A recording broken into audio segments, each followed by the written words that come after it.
do it live. Okay.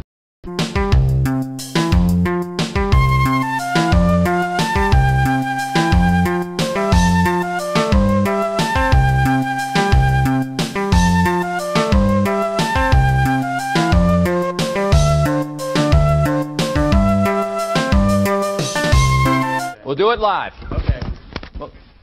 No. We'll do it live. F it. Do it live. I'll write it and we'll do it live.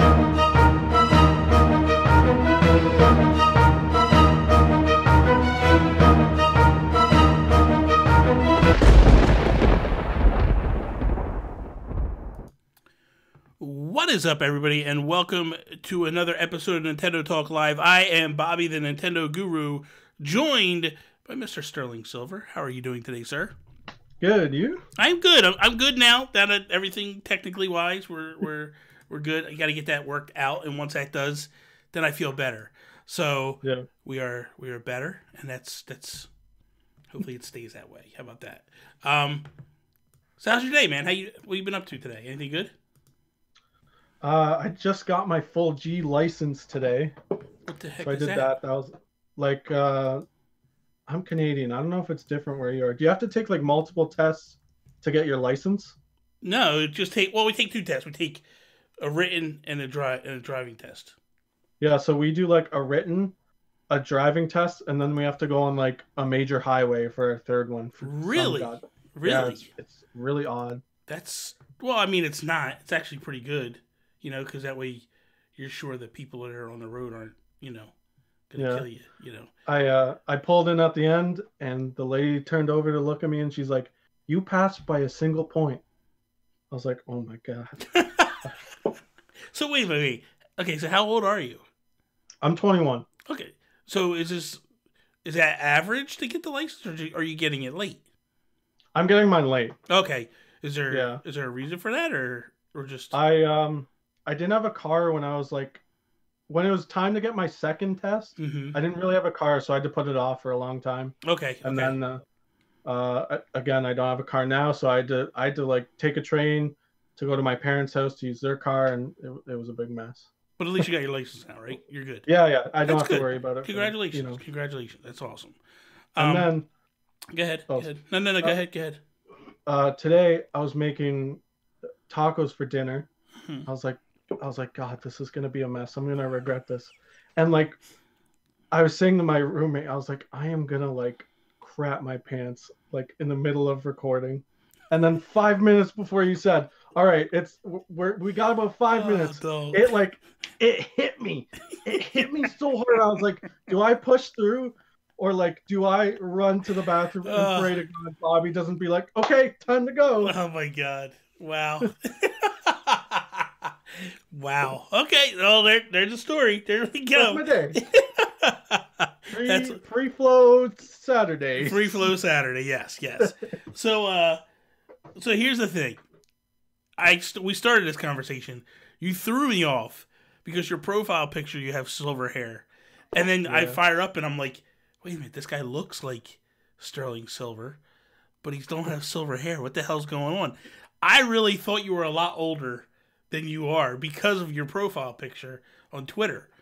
And I was like, okay, this guy's, my age. What? You know what I mean? No, you're young. You thought it was your age? Well, I didn't. First off, stop. Don't say it like that because you're making me sound old. But which I am, but that's not the point. But no, like by your picture, like with the silver hair. I had gray hair essentially. Yeah, like when you look at a picture and someone has straight silver hair, straight gray hair, I'm thinking, okay, that's what he is. He's older. Not older, but now I'm disappointed. You're cheated? Like, yeah, I'm cheated out, man. You got catfish? Yeah, for a second. I got catfish a couple times in my life, but that's and here comes another time now. Hey, I'm still just as pretty. I just don't look as old. This is true. I'll give you that. This is very true. This is true. I'm legal at least. So. There's that too. That's definitely a plus. So I promise I'll dye my hair back soon. So N64 Josh is here. This is not the Xbox show. We don't. Josh, stop it. This is get out of here with that nonsense. So I recently just started talking to you not that long ago. Yeah, maybe a couple weeks ago. I found you because of Stealth. Oh, really? Okay. Okay. Yeah, he said he was going on air and that, this was one of the only times he shows his face. So I was like, yo, I'll check it out. Why not? Yeah. And then I watched it. I was like, wow, that's actually really good. And then I just did a deep dive on like all of your content, and I finally emerged. That's amazing. First off, I appreciate that. That's awesome. And then secondly, like, yeah, because I was just like, hey man, I need to get some guests for the show. You know what I mean? And it was like I had a bunch of people reach out to me, but you were one of the first ones. They were like, hey, if you're ever looking for somebody, I'm interested. And I was like, you know what? I looked at the profile picture and I was like, there's a guy. He's my age. I'll take him. He's my age. I'll take him. It's going to be fun. And then, no, you ruined it. You ruined the whole bit, man. You ruined the whole thing. Cut to an hour later and we're off air and you're like, don't talk to me. Don't mess with me ever again. That's probably going to happen. So you write, I see. Yeah. So, I'm in college for professional writing, and over the past few years, I felt a little lost. I didn't really know what I wanted to do in life. I've been playing video games since I was like 6 years old.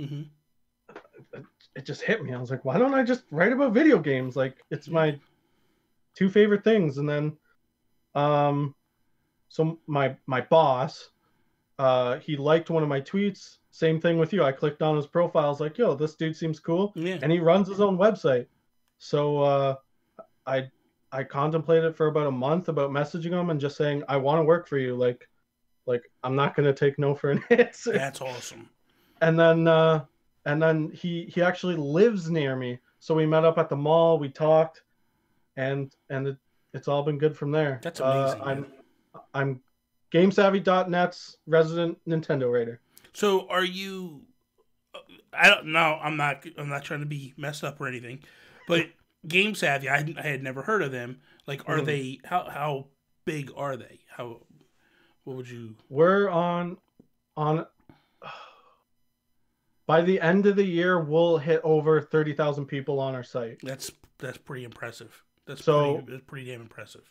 Before January, when I joined, it was just one guy, my boss, Tyler. And then I joined, and now I think we're up to 8 people. Wow. 8 people working for the site. That's it awesome. really, really took off. That's awesome. Question for you then. Yeah. Now, because you're referring to him as your boss, do you actually get paid, or is this like just basically your time and you're trying to get, like, you're building a resume, kind of, so to speak? It's pretty much building a resume. I don't have any real experience, and it's my first year, like I said. No, that's good, man. But I've already found a lot of success. That's what you want, and that's amazing, man. Seriously, like I give you credit. Like, you see your dream and you're going after it, and there's never anything wrong with that. I wish you all the success in the world, man. I really do. I hope it works out, because that's amazing. Like, and it's good that you're grabbing it at a young age. Yeah. Because, like, I'm 44, and I just started now realizing, like, what I want in life, or what I would like to have in life, and feels like I just wasted 20-something years of my life. You know what I mean? Ultimately. And that's bad. You know what I mean? But at the end of the day, like, I finally hit a point where I'm happy doing what I'm doing. Yeah. And yeah, it's like, go ahead. I felt lost, like you said. Like, I felt like before, when I was in university, and just like, I don't know. I didn't want to do that. I didn't want to waste my time. I grew up through all my teenage years where every adult I knew seemed miserable, like they were doing a job they hated, and that bugged me down to my core. Yeah, man. I just didn't want to be one of those people. That's the crazy thing is like, I could legitimately, like, not make money off of what I'm doing, and I'm just ecstatic happy. And, you know, I would like to get to the point where I could pay my bills with all of this so I could just focus completely on it. And if that was to happen one day, I would be even more ecstatic doing that. Yeah. Yeah, that's my problem right now too. Yeah. So, but you know, it'll get there eventually. Man, Coach Timbo, you're actually coming in from Germany, dude. It's like 11, 12 there right now. It's like 1. No, it's like 1 in the morning. Man, first off, thank you for the support. Always awesome. Get to bed, dude. What the hell? Jonathan Brown in the house. How you doing, buddy? Dude 427, how are you doing, sir? I hope you're having a good night. So we're gonna jump into a couple questions that I have for you. Ooh. And these are very easy questions. If you don't know the answer to these questions, you have to leave. It's real. Okay. It's very simple. So, what was your very first Nintendo console that you ever owned? A NES. How'd you acquire that thing? I remember going to one of my neighbor's house with my dad and my brother, and we went to their barn, and my dad just picked out this NES. I think we had Super Mario Bros. 3 and one of the Teenage Mutant Ninja Turtle games, and I guess he just sold it to us for like $100 maybe. I'm not really sure because it was so long ago. How old were you? And that was probably back in 2002 or 3, so like GameCube era. Yeah, man. So your dad went way back for you guys. Like he was just like, you're gonna start here. This is just how it is. Well, I mean, was your dad a gamer at all, or was that just he was just like, I'm just gonna buy something to shut these kids up, and this is what we're doing? Yeah, my dad doesn't game, but I've never really talked about it with him because he did support it at an early age. He bought us like a NES and a PlayStation and stuff like that, and an Xbox. I had everything. Yeah. But later on in life, it kind of seemed like, you know, he typical parent, like he thought it was a waste of time, yada yada. But now that I, you know, have a job, my parents are really supportive, so it's good. It's all good. That's good. That's good. What was your first Nintendo console that you bought with your own money? Ooh, GameCube. Was it really? Now, okay, so how old were you when you bought? Because that must have been like you're going backwards again, right? Yeah, that was 2000, probably 2006 or 7. So why? Just curious, why did you go back that far rather than moving forward? I was just so uninformed. Like I come from a very small town.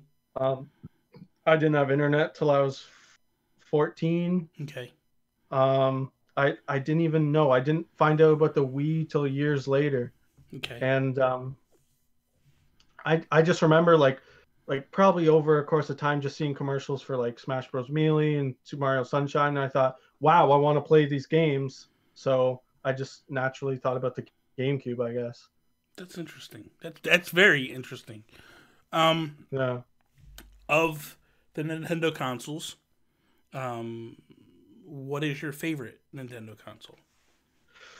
I'd have to go with GameCube, but I definitely think the Switch is gonna eclipse it. Yeah, I think a lot of people, and I typically try to tell people like Switch is off limits because we really don't know the story, and right now it's the one we all have, so we all love it. You know what I mean? But I like to go back and see. So that's like when people ask like, "What's your favorite Marvel movie?" and people always say the one that just came out. None of them. And yeah. Just kidding. I'm totally kidding. I just watched Teen Titans or Titans today on because I bought the DC Universe, dude. Oh yeah, good show, man. The new like live action show. Yeah, man. That just came out. It just came out. Good. Oh, dude, I loved it. Okay. I was like, oh my god, this is amazing. So I'm a big DC guy. Like I love DC stuff. So. But is it in like the Arrowverse? You know what, man? I'm not sure. So one of the writers on it, Greg, whatever the heck his name is, he's done Arrow and all that stuff. So, and it's real gritty. So I could possibly see like Oliver Queen showing up in a couple years, but I don't know whether or not that's gonna. I hope so, because that would be amazing, man. That would be so awesome.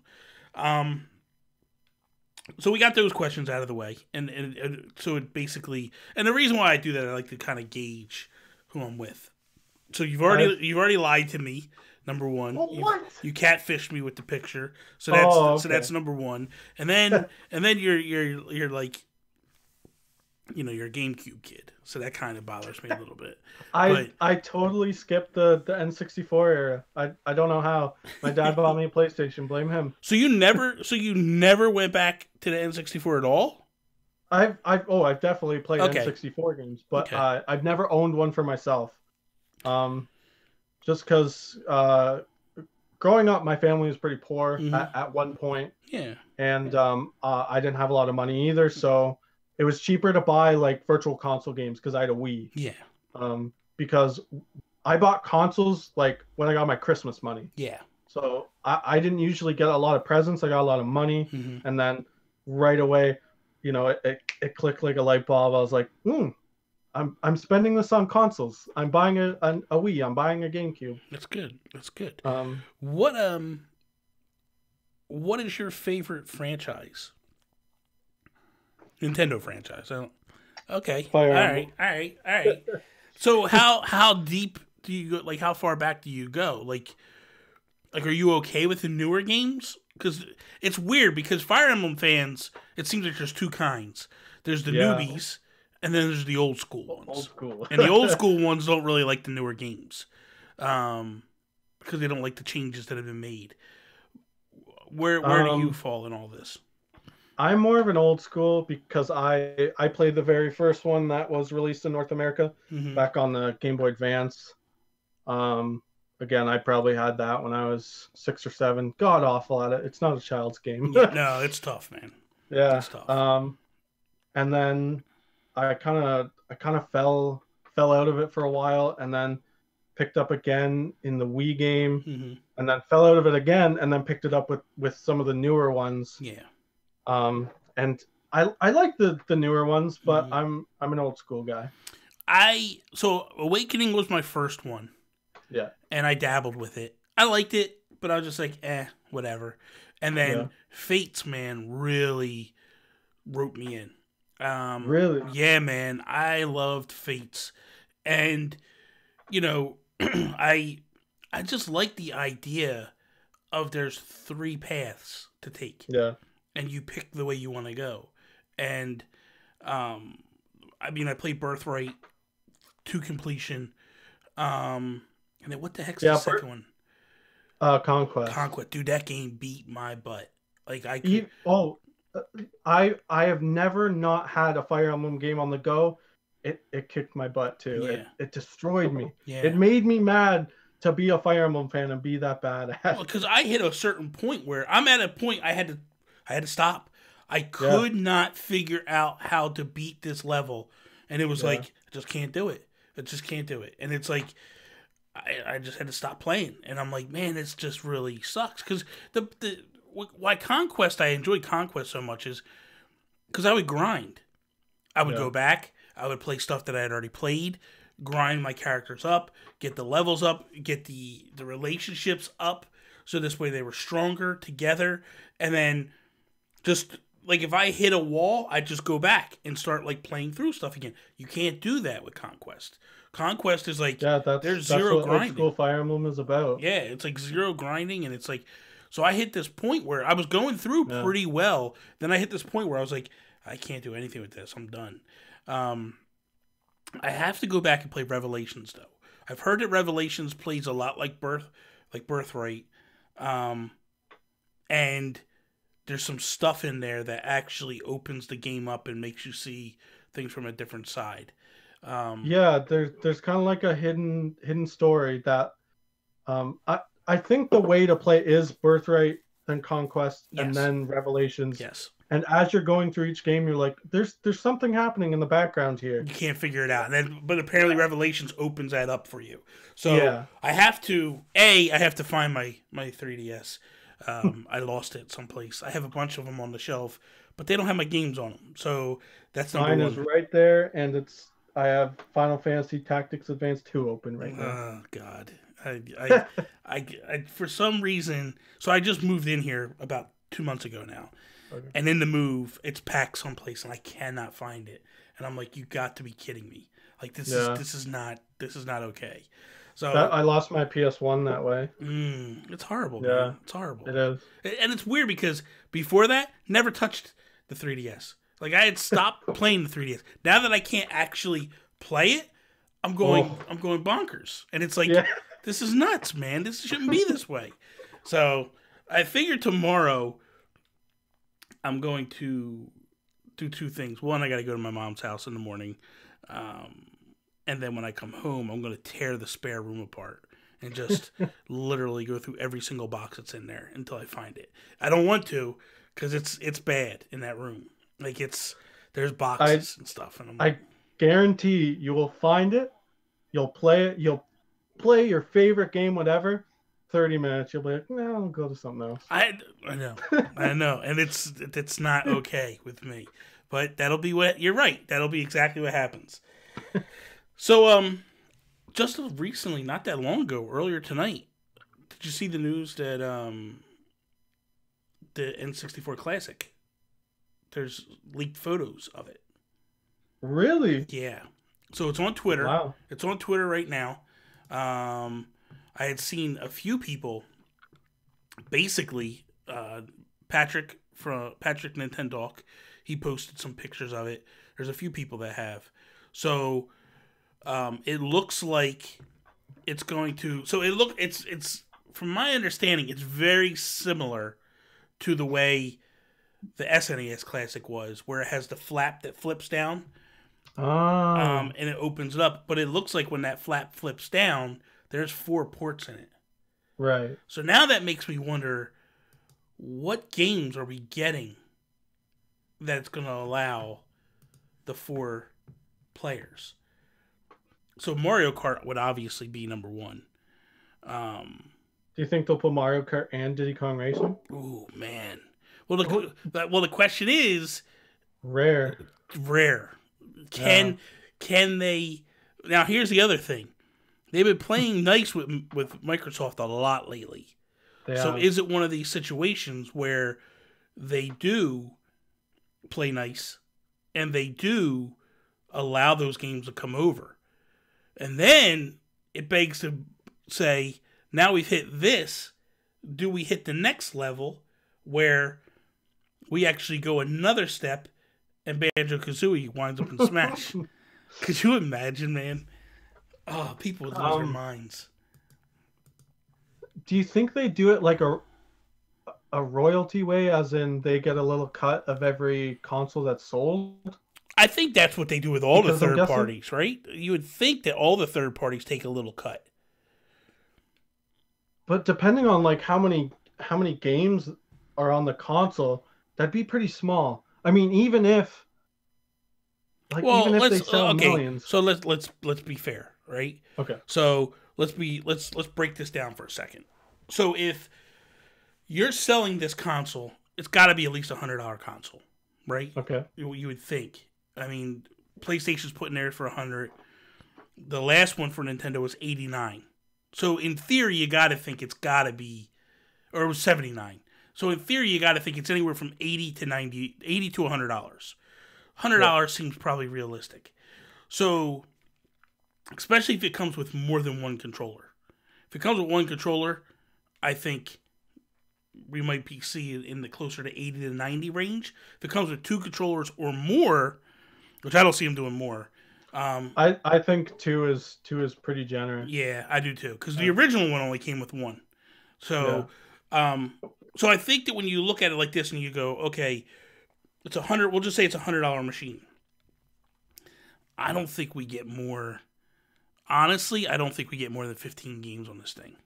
Yeah, so I'm writing an article about it right now about like Game Savvy's 15 games we want on N64. Yeah. And I agree. I really don't think we get more than 15. And I know people want more than 15, but I just don't see it happening. That's just my gut. I don't see it. It's fine. I mean, if I'm wrong, that's a good thing. But I'm just being realistic. When you looked at the original, when you looked at the NES, it was what, 30 games. Then the SNES Classic was 21 games. Yeah. This is gonna be. I think if you get, man, I hate to say it, but if you get 10, but who knows? You know what I mean? Like, that would suck. Only 10 games. Me. But you never know, man. It's Nintendo. You never know. So let's say hypothetically, we'll go with the 15. So it's $100, right? It's $15 or 15 games.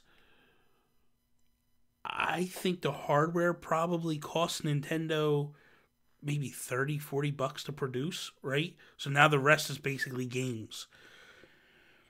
I think you turn around if you were to give, and it depends on how many third parties are involved, right? So if they turn around and they go to Microsoft and they go, okay, give us 5 games. We'll give you $1 per we'll give you $1 per game per unit. So we're going to give you $5 a unit for everyone it's sold. Dude, they sell $1 million. That's $5 million. And Microsoft didn't have to do nothing. Like, that's true. It's a no-brainer. Now, I don't know. Trust me. The numbers I could be are far-fetched. Who the hell knows? But you never know. You know what I mean? Like, if we just don't know what is in the cards. But 5 games from Rare also seems kind of high. Yeah. I mean, we already know that Donkey Kong Country is Nintendo's, regardless if Rare made it or not, because that showed up on other consoles. I think, does Diddy Kong as well? Is that owned by Nintendo? Just because they own the characters behind it. Yeah. But GoldenEye, you would assume, right? That's another one that they have. That would be a big one. What else? I mean, what else would you... Banjo-Kazooie, obviously, you would want on there. It's just... I feel like it would do a lot of harm if something like GoldenEye wasn't on it, right? Well, I think the only thing that can stop GoldenEye... Well, okay, we might not get GoldenEye, but Perfect Dark? Because GoldenEye is a licensing issue, and I don't know that they can get that to come back. But at least with Perfect Dark, that's as close to GoldenEye as you're going to get. Yeah.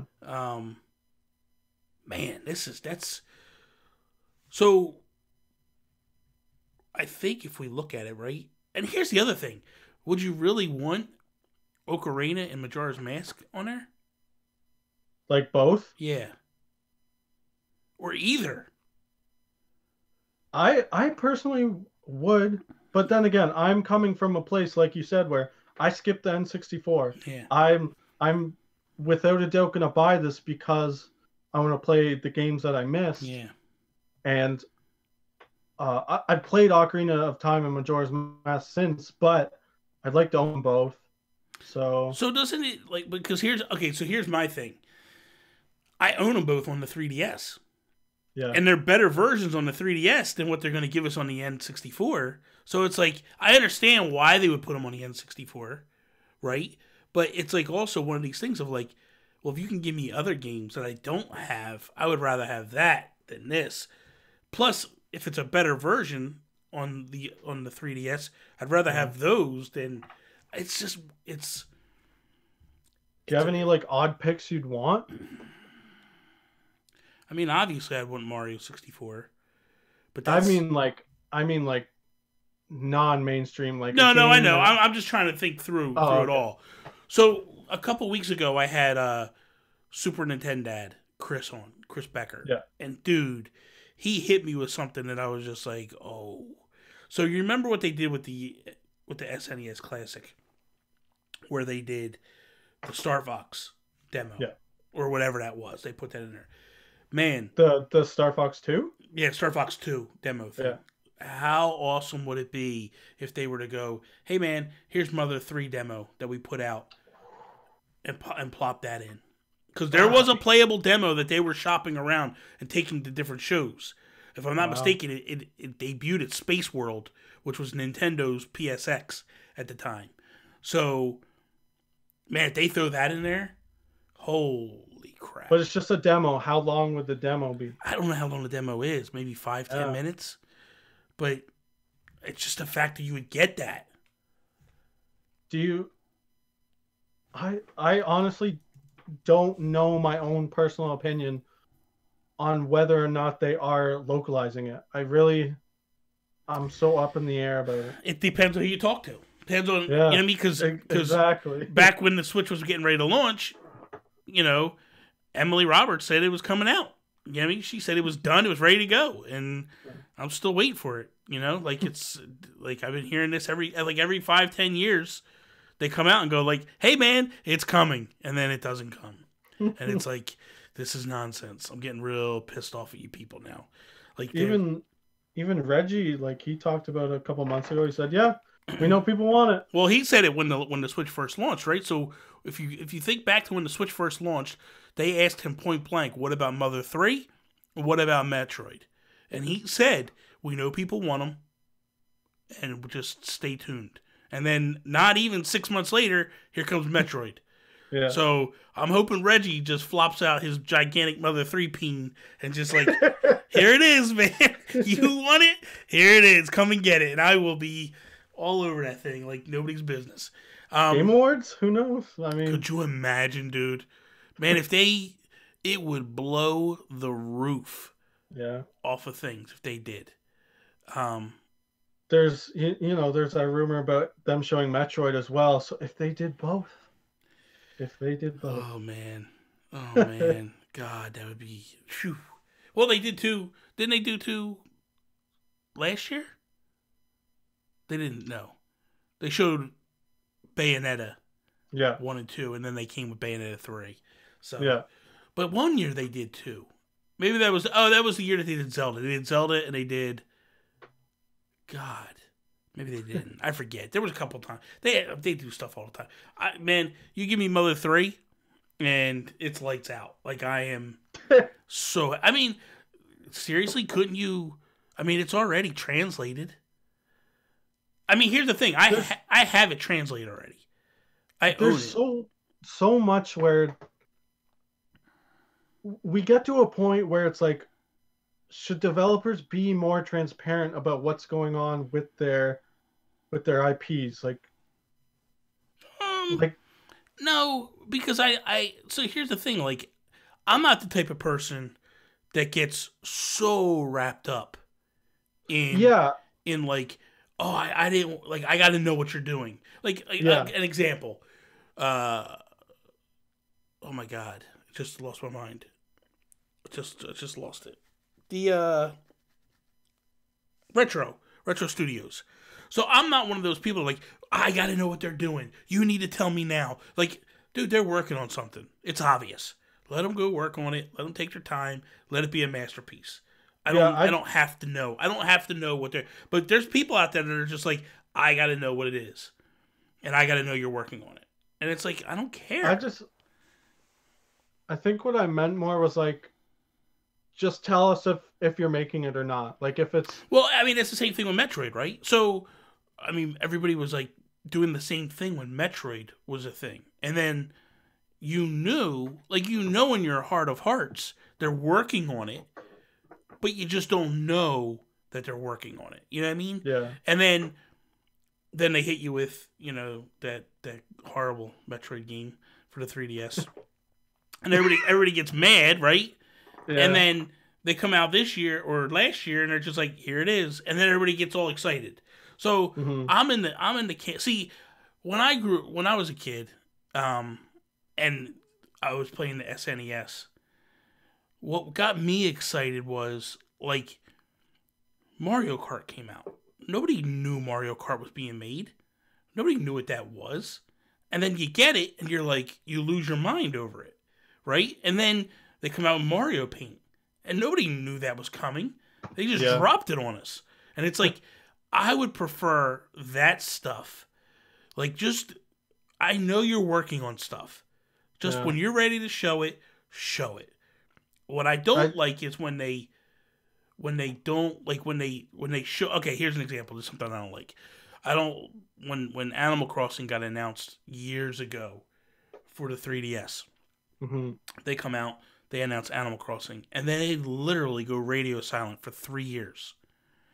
Yeah, And they've kind of addressed that though, right? Like I think they said at E3, like we're not doing that anymore. Yeah, We're gonna have a 6 month window, yeah, and that's it. yeah. And Because you get caught in stuff like Final Fantasy VII Remake, where or like you said, like Animal Crossing, where it's radio silence, and it's kind of like why yeah, bother? don't even tell me, like, because you Yeah, told me and you made it sound like it was coming, and then it's not. And it's the yeah, same thing like this year when they announced, well, last year when they announced Metroid, and then they didn't even talk about Metroid this year, and people got hmm mad. And it's like, well, dude, you can't have it both ways. You know what I mean? Like, if they did show stuff, they're because I'm in the camp of I don't think they're anywhere near being ready to showcase Metroid or put Metroid out there.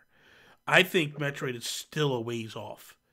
So I don't think we get it until 2020, 2021. That's my opinion. I could be wrong, but that's what I really feel. So if that's the hmm case, right,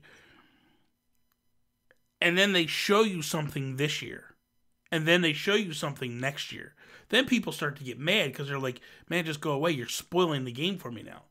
You yeah, know, like look at Kojima, right? And then look at Last of Us, and it's like, all right, I like Last of Us. Man, they could have showed me that first trailer, and then it said we'll be back in 4 years, and I would have been absolutely fine with that. You know what I yeah, mean? But they come out and they show you something every single year, and it's like, man, I don't want to know anything. Just yeah. I know I'm buying that game. I'm going to own it. Just give it to me when it's ready, and that's it. Kojima, man, every time they show me more, the more disinterested I get. You know, and it's like Yeah. that's another problem you could have where they show you stuff and it's like I don't want anything to do with any of your stuff. Oh, it's definitely becoming a problem in mainstream media in every sense is um just giving away what's gonna happen. Yeah, They gave away the ending in the Batman vs Superman trailer. Like you knew Doomsday was gonna be there at the end. I never. So I felt this for a while, right? So when I was younger, there was what the heck was the name of the movie with Harrison Ford where he was a he escaped from being arrested. He was a doctor. He got arrested for killing his wife, but he didn't do it. Oh, Oh my god, I can't remember the name of it. The me Fugitive. either. The Fugitive. The Fugitive. Yeah. All right. So there's a train scene in that movie, right? They never showed the train scene. Never showed it. And I remember when that movie came out, I didn't go the first couple weeks. And every single thing you heard about that movie was, my God, you got to go to this movie just to see the train crash. That's all you like. That is the most amazing thing you'll ever see. And dude, that movie made so much money because of that. So Yeah. I've always felt like treat your movies like The Fugitive. You Yeah. know people are going to go see Batman v Superman. You know people are going to go see it. You don't Exactly. show Doomsday. You know what I mean? Like you just let it lay there, and then boom, when it hits, people are going to lose their minds because they're going to be like, "You got to go see what they're fighting. This is amazing." I mean, like it's just crazy. Even Wonder Woman, I get that they put her in the trailers because like more people might come see because Yes. Wonder Woman's in it a bit. But like you said, if people go and see that movie and holy crap, Wonder Woman shows up at the end, you bet it. I'm gonna run to my friends and say, you have to go and see this movie in Yep. theaters to go see Wonder Woman Yeah. at the end. It's insane. I Yeah. didn't see it coming. Yeah, exactly. Like all that stuff. The biggest culprit of it is this one. Dark Knight Rises. Okay. Dude, that football stadium collapsing never should have been in the trailers. Yeah. Never should have. Dude, that was the most amazing scene ever. And like you spoiled the whole thing. It was like, what was the point? And that's, so you hit this point where it's like, man, just go away. Don't show us nothing. Just disappear. And if you disappear, things will be fine. And it's like, they just don't. And so with Nintendo, I feel like, don't tell me stuff up front. Don't tell me too much up front. As a writer, oh, these kind of articles make me so mad. It's let's, Breath of the Wild's been out for like 2 years. Mm-hmm. It's articles like, is Nintendo working on the next Zelda? Dude. Of course. Of course like, they are. Of course they are. I think it's one of those situations where they tell everybody, go home for a month, 2 months, recharge your batteries, come back, and we're going hammer down again. You know what I mean? Like, of course they're working on it. It's no different than, they're working on another Switch. They're working on another hard. Like, the minute the PlayStation 4 comes out, they're working on PlayStation 5. Yeah. The minute PlayStation 5 comes out, they're working on PlayStation 6. Like, it's just what happens. You know what I mean? Reese Smith, I do remember you. How are you doing, my man? It's been a long time. It has been a long time. It's been a very long time. Hope you're doing well. So yeah, the minute they come out with that stuff, it's like the next one's coming. So it's the same thing. Like, of course they're working on Zelda. The question is, what kind of Zelda are they working on? And that's what the article should be. Like, hey guys, we know they're working on a new Zelda. Is it going to be a top down, or is it going to be another Breath of the Wild, like open world 3D, or are they going to go back to the more traditional type Zelda? Like, that's the article. Not like I find it very difficult to be in your position, like trying to, because it feels like the media today is very clickbaity. Oh. And, so I'm curious, how do you deal with that stuff? Like, when you're writing articles, are you in charge of like the headlines too, or is that your boss? So yeah, so my position is that I publish everyone's content. Okay. I do the SEO, I add pictures, I make titles, tags, whatever. And I never even considered it. I've never even been like, oh, maybe I should, top 10 list. Number 3 will really surprise you, stuff like that. Like, so here's an article I read the other day. This just blew me away. This was the headline. Walmart, McDonald's, something else, another company, are very unhappy with Trump right now. That's exactly what the article said. That's what the headline says, right? So I'm like, oh, what is this all about? So I click it, and you know what the article is actually about? Oh, God. This is crazy. Unemployment's down. And it's like, what? What did that headline have to do with your article? Like, you're making it like it's a bad thing going on. And that's, like, unemployment being down is a fantastic thing. Why in the world would you try to turn it into a bad story? I don't understand. But that's what I'm curious, how you handle that stuff. We just don't write it. Like, that's it. Yeah. Like, if you're wondering how I feel about it, it makes me extremely mad because it's cheap. It's the cheap way of doing things. There's definitely like different tiers of clickbait in a way. I think what you just described is probably the worst. Yeah. Because it's so incredibly misleading. Yeah. It almost like it's not even what the article was about. Yeah. But it makes me question like the writer's morals, but at the same time it's like, is their boss telling them to do this, and if they don't, do they get fired type deal? Yeah, that could be possible. And again, like if IGN called me up and said, yo, we want to hire you, yeah, of course I'm going to say yes. Yeah. But what happens if I get there and they tell me to write that article? Like, am I going to That's the thing. Like, I wonder, and I believe, I would like to think that IGN is very similar of, obviously there's articles and stories that have to get written. Yeah. But there's also, I'm sure, a thing where you can go like, hey man, I have an idea for this story. This is what I want to do. And then they go, you know what, that's a good idea. Go with it. And then you start writing it. Because obviously, like, there's times when they write stories that are based on, like, I remember Colin Moriarty did a story on the history of, like, Naughty Dog and stuff like that. And it's like, so you're writing a story like that, right? And then in between, you're filling out anything else, like, because that's a story that could, like, there's no time constraints on it. You kind of just, like, spread your wings and go, you know? But if something major comes up and they're like, hey, we need you to write this, put that story on hold, do this story, and then you can go back to that. I'm sure there's a lot of that going on.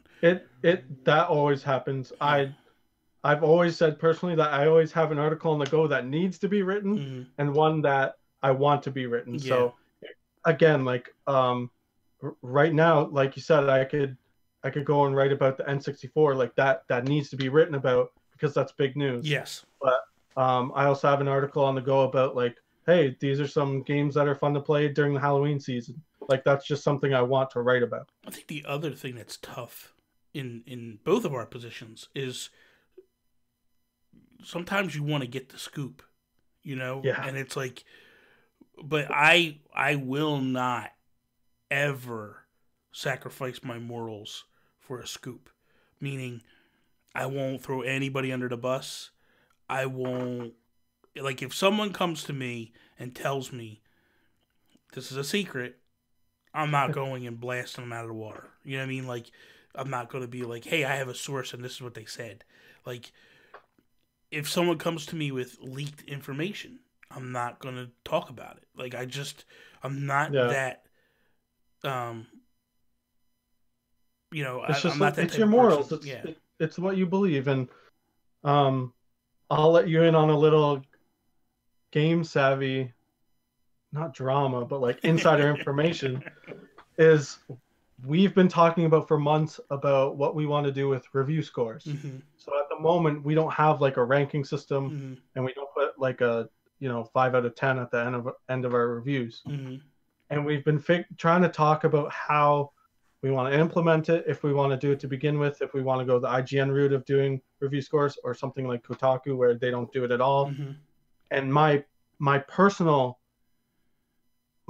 morals and beliefs is that I don't want to do it at all because of things like review scores can ruin people's lives. If some developers don't get paid as much because their game didn't get a 7 out of 10 on IGN, I don't want to be a part of that. I really, really don't.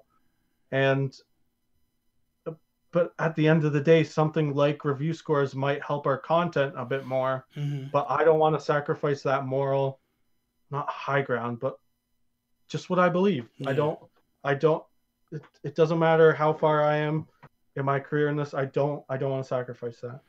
And I totally get that. Like, I've been doing this for 3 years now, right?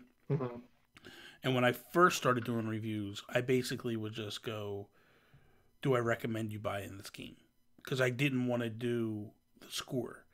And then as time went on, I would just realize, like, everybody's doing scores. I need to just start giving scores. And it just is what it is, you know? But the way I basically broke it down is I started doing it, I grade on a scale of 1 to 10. And then I give a score of a 1 to 10 on graphics, music, gameplay, fun factor. Old school Nintendo Power stuff. Like, that's what growing up, that's what I knew.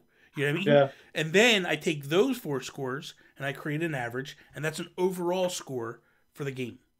Yeah. And that's how I've been doing it. I find that that's a very fair thing to do. Because... Yeah, I have no problem with other people doing it. Like, that's not what I'm saying. No, I get that. I get that. Yeah. No, I'm just telling you from my perspective because I was in your shoes for a long time. And then I just thought about it and was like, you know what? I can stretch my legs here a little bit. I can do this. And that's what I looked at and I was like, I'm going to do it this way. This is the best way for me to do it because to me it's a fair grading system. Yeah. When you just have to slap a number on the overall score of something without explaining really, I mean, yes, in the context of it explains, but I could give a score, right? Like I just put up Oliver's Awakening. I just did a review on Oliver's Awakening. Yeah. I gave it a 9. And people could be like, "Well, how did you come to a 9? Yeah. Like, where does that come from? Where do you come up with that 9?" And it's simple. Graphics, I gave a 9 to. Music, I gave an 8. Gameplay, I gave a 9. Fun factor was a 10 because I had a blast playing the game. And that could now maybe the gameplay just really sucks, right? And it's the play mechanics are horrible. You can't control the game. But I put it at a 1. Well, it kind of saves it from being a 1 or a 2 because maybe the graphics look great. Mm-hmm. Maybe the music look, but someone can also look at that and go like, "Well, I'm not a graphics person. Yeah. Exactly. I'm a music person." And here's the number. So he's giving it a 9 on the graphics. So there you go. You know, like so it gives more context. I feel than just slapping an overall number on it. Yes, I'm putting the overall number on it, but there's a way to get to that, and that was the way I just was like, this is the way it was when I was a kid. Somehow, way it changed, and I'm not a fan of the change. Yeah, that's how I do it with our review scores. I say, hey, if you like old school Final Fantasy, you're gonna love Octopath Traveler. Yeah. If you're a big 3D gamer, then you're not gonna like Octopath Traveler. Yeah. You know what I mean? Like it's. So I was talking to it. No. I just want to grab something and run with this for a little bit. So I was talking to my buddy Sean Capri last night, and we do a podcast if we ran Nintendo. Yeah. And Love it. yeah, thank you. And we were in the conversation. He was saying that he kind of fell out of love with Octopath this weekend. Okay. Because he spent so much time playing it, and he said it feels very repetitive. Oh, Are you of that mindset as well, where you feel it was very repetitive, or no? I mean, the story is structured in a repetitive way, but the storytelling is not repetitive. Like the stories aren't the same. But it's very much like you go to a town, you talk to some people, you go to a dungeon, you fight the boss, you come back. That's every chapter. But it is told in a few different ways. Some different things do happen, but overall, gameplay wise and combat is very. I think it's interesting enough to not be repetitive. Gotcha. Yeah. And so I started playing it, and then I got wrapped up into this stupid game called Fortnite, and I just I couldn't get away. And now that I've kind of stepped away, I've just never gone back to Octopath. I've been playing Guacamelee the past week. Like, man, I love that game. The game is so good. And I stopped playing Guacamelee on the Wii U, and because there was a bug in the game, and it broke the game. I got stuck in a place I could not get out of it, and because the save point, every time I went back, it was like it saved me in that room, and I couldn't do anything. So I was like, this is bad. So, but now that I have this version, it seems like this is because this version never came to the Wii U. I don't believe. I believe this is the an updated version or whatever.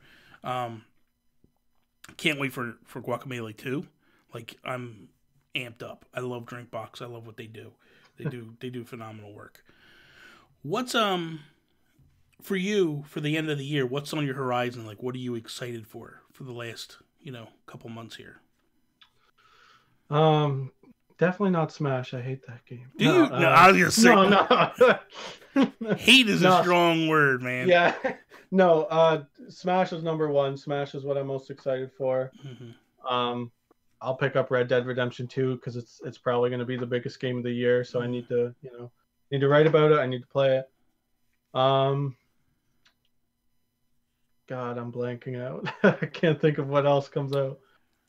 I'm trying to think myself. Pokemon. Yeah, that's the one for me. Yeah. I'm growing up. Obviously, I hit that time of Pokemon where it was beyond me. You know what I mean? Like, it was just a little too kiddie for me. Yeah. And I didn't go back to it. So now I've been playing Pokemon Go like a madman. Like that game has its hooks in so badly. It's not even funny. And all because I'm gearing up for Let's Go Eevee and Let's Go Pikachu. I can't wait for those games. Like I think they're going to be a blast. And I'm really, really excited to play them. So the best thing about the Switch is just how easy it is to get into co-op. And as soon as I saw that game, I said I'm gonna buy a copy, and me and my girlfriend are gonna play it, and we're gonna have a blast. We both love Pokemon, and it makes it even better. I'm obviously I'm not the same age as you, but I've only beaten Gen 1 and 2 of Pokemon. Okay. I'm not a fan of the newer stuff because it does look kind of kiddie. And I'm just always an old school kind of guy. But I didn't play Pokemon Go very much. I played a little, but it's just the perfect mix. It's such a smart move from Game Freak and Titanic to just mold Classic and Pokemon Go together. And I definitely think it's gonna be a console seller. What did you think about the town?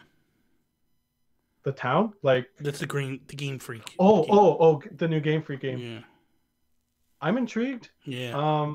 I think when they go out of the bubble, it's usually good. Yeah, I do too. They do some interesting stuff, and they've never disappointed. So yeah, when I saw that, I was like, oh, this looks good. I gotta check this out, man. They interest me a lot. People love open world games where it's like the map is the size of Detroit, for God's sakes. Yeah.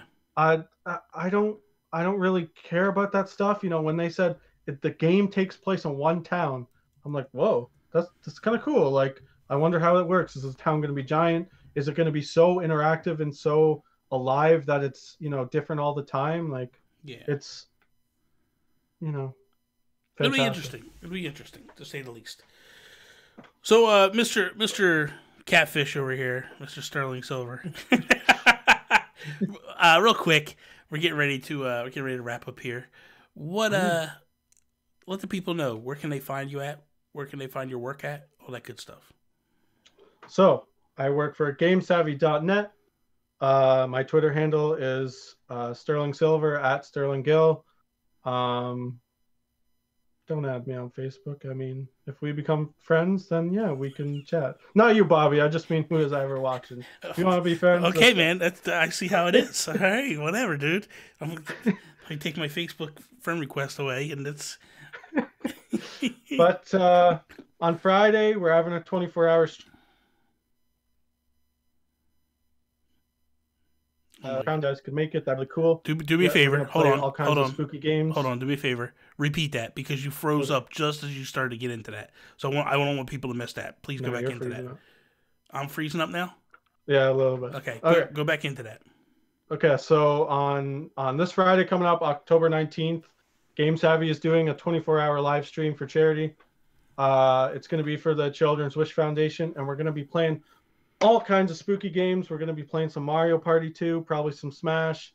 We're going to have some special guests too, some people from the industry. No one big. Don't expect Todd Howard or anything, but I mean, you never know. I mean, Reggie shows up. Reggie's like, we're going to play some Nintendo. He's going to jump back on the battle bus with me in Fortnite. Exactly. That killed me. Killed me during the E3 presentation. But yeah, that's what I got. Mr. Babbitt said, will there be Luigi's Mansion? Classic, like GameCube Luigi's Mansion, yes. Because that's my jam. You just wrote an article about Luigi's Mansion 3, right? Yeah. I talked about things I like in the new game, just from, again, like you said, like, I know it's coming out soon. It's coming out next year. Mm-hmm. But we've seen so little, and there's so much up in the air. I mean, I've watched a ton of analysis trailers, but I think the things I talk about would be so cool if they added in, especially like a better, if they do co-op in it, a better second player than, I think they call him Guigi, the little green. Yeah, that's stupid. Yeah, like just Nintendo has so many characters they can use, I and they know. just come with this stuff. They could have. I know. They could have had easily. They could have threw Peach in there, or you could have thrown anybody. They had so many people they could have put in there. Yeah, they A dropped. freaking Toad, like I'd like that more. Yeah, they dropped the ball with that one, in my opinion.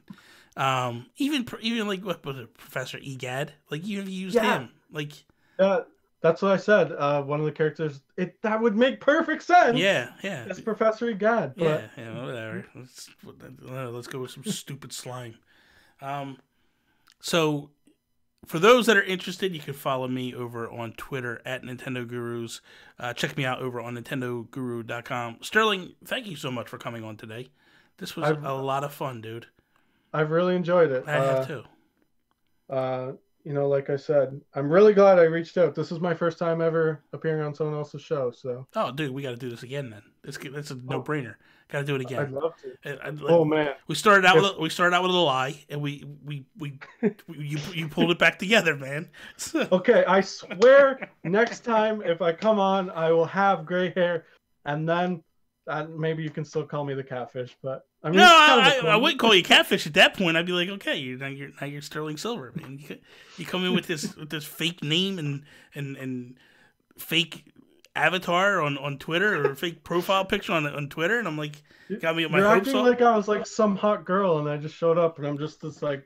Listen, dude. that picture is kind of hot, man. I'm just. Anyway, that is all. Peace out, Preston.